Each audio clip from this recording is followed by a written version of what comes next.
It was a windy afternoon in D.C., and the press conference outside the White House was just beginning. The media lined up like always, reporters with mics, cameras clicking, interns balancing coffee. President Donald Trump stood behind the podium, fielding questions with his signature confidence. But amidst the noise, someone was breaking quietly. At the back of the crowd, young reporter Clarissa Ray, 28, struggled to focus. Her hands trembled as she clutched her microphone.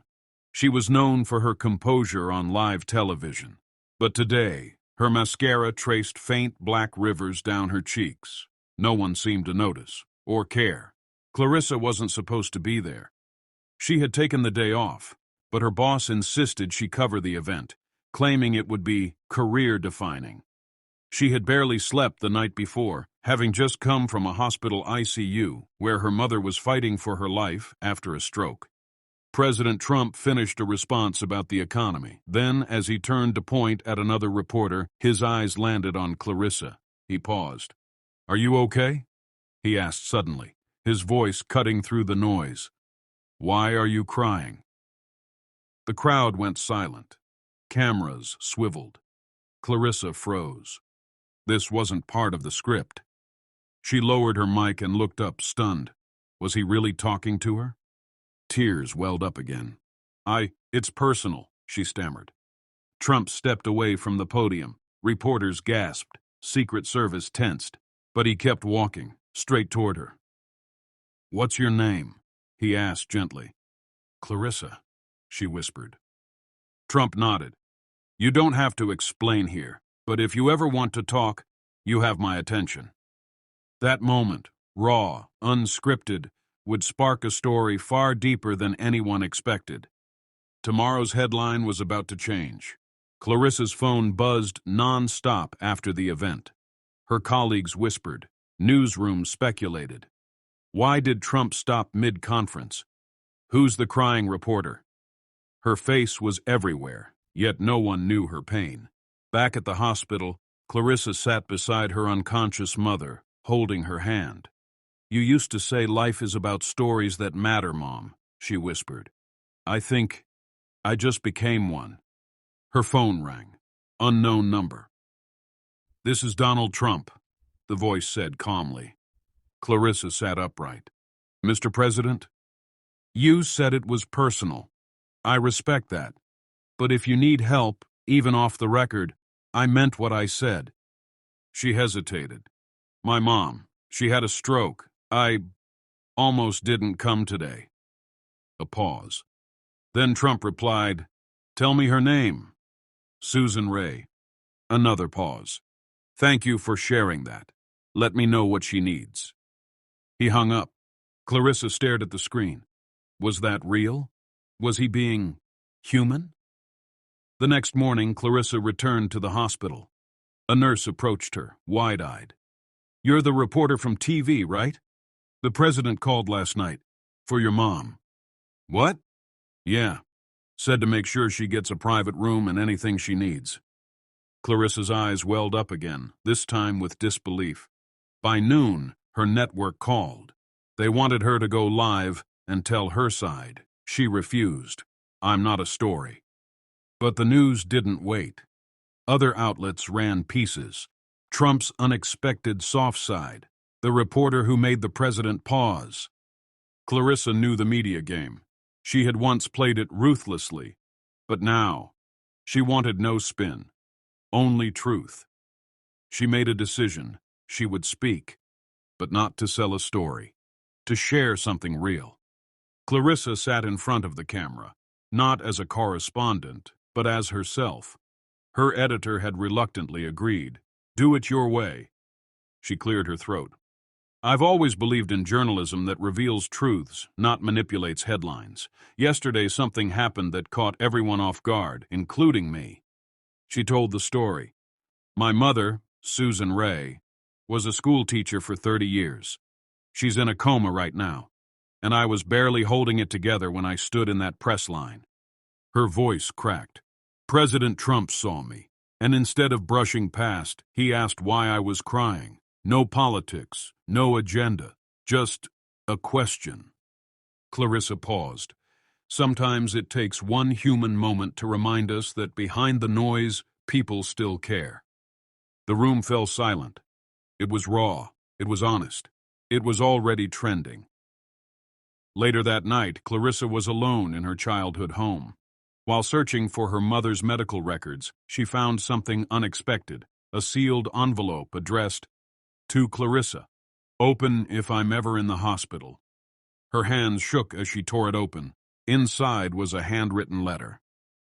"Dear Clarissa," it began, "if you're reading this, I'm probably in a bed somewhere while you're worrying your brilliant little heart out.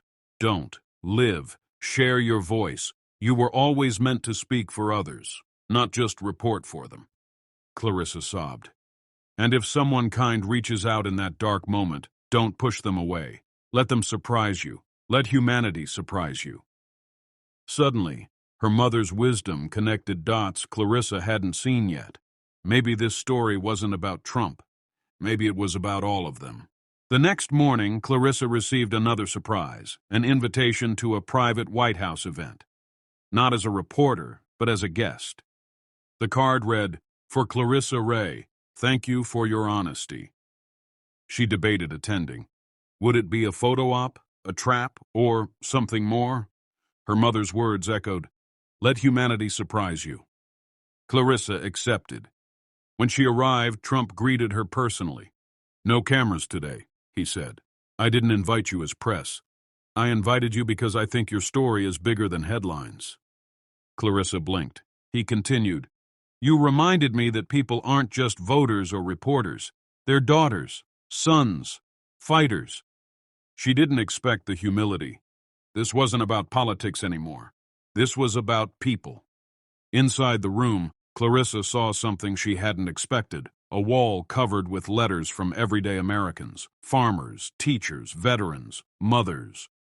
Trump motioned toward it.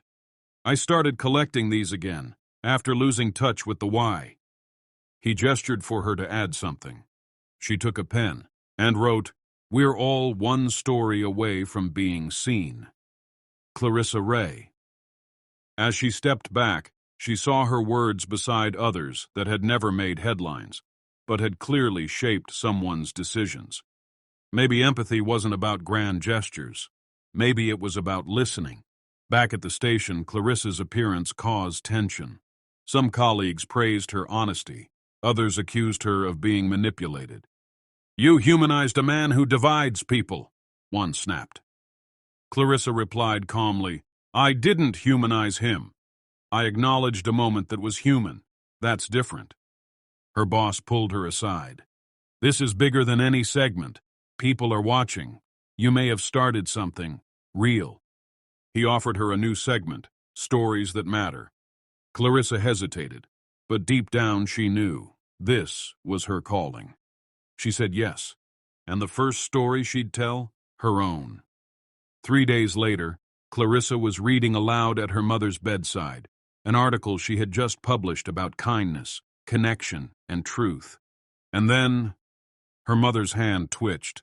"Mom?" Her eyes fluttered, then opened. Clarissa gasped. "You're awake!" Susan's voice was faint but clear. "Did you tell your story?" Clarissa nodded, sobbing. "You were always meant to." The nurse called it a miracle. Clarissa called it hope. Clarissa's segment aired nationwide. In it, she said, "Politics aside, we are aching for connection." That press conference didn't shift policy, but it reminded me of something more powerful, the ability to see each other. The reaction was overwhelming. Messages poured in from across the country, nurses, firemen, college students. "Thank you for reminding us we're not alone." Even late-night shows mentioned it. It wasn't about Trump. It wasn't about press. It was about being seen. Clarissa decided to do one more thing: honor her mother. She launched a scholarship for journalism students who prioritized truth over trends. She named it the Susan Ray Voice Award. Donations poured in. Even the White House sent a personal check. "From one fighter's family to another," the note read. Clarissa was stunned. But the most touching donation? A crumpled envelope with $5 and a note. from a kid who finally felt heard. Clarissa returned to her hometown to visit the school where her mother taught for decades. The principal invited her to speak at an assembly. She shared her story, not as a viral moment, but as a daughter who learned what true journalism could be. Truth, she said, starts when you're brave enough to care. The kids clapped, but one girl raised her hand. Is it okay to cry in public? Clarissa smiled. Sometimes it's the most honest thing you can do. News outlets across the country began spotlighting ordinary people with extraordinary courage. Clarissa had unknowingly sparked a movement, reporters digging for heart instead of heat. Her inbox filled with stories of janitors saving kids, of veterans comforting strangers, of silent heroes needing voices. She gave them one story at a time.